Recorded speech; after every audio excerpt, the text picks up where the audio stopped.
Elsewhere, the United Nations has warned about the further spillover of the conflict in Syria into neighboring countries. The situation in the region has become utterly unsustainable.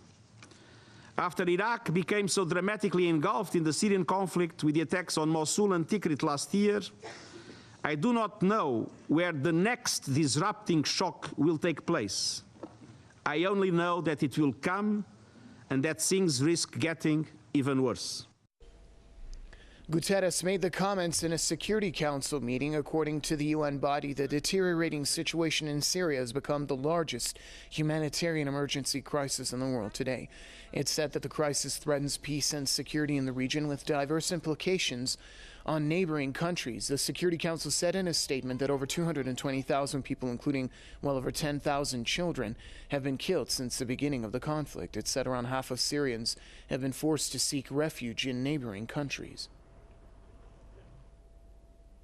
The 15-member body heard remarks about the circumstances of the millions who have fled their homes due to fighting. UN High Commissioner Antonio Guterres stressed a lack of funding and resources for those in need. As humanitarian agencies, we are doing the best we can, but what we are able to provide is far out of proportion with the needs. Living conditions across the region are deteriorating, and there is insufficient international support to cover even the most basic humanitarian necessities. The World Food Programme, our privileged partner, was forced to reduce its food voucher program by 30%. In another speech, Syria's ambassador to the UN criticized claims by UN humanitarian chief Valerie Amos, who said the government was besieging areas and blocking aid access to refugees. Bashar al-Jafari called the comments naive and misleading. Jafari called for making efforts to face the phenomenon of youth joining the terrorist organizations. He underlined that some countries' intervention in the affairs of others is the most convincing reason behind this phenomenon.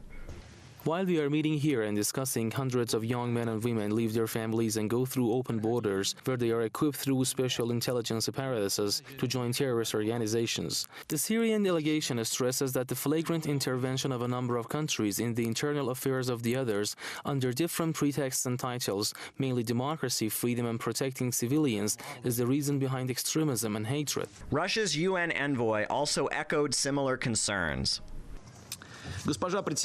Any impartial observer would see clearly that today terrorism is the essential issue and threat in Syria.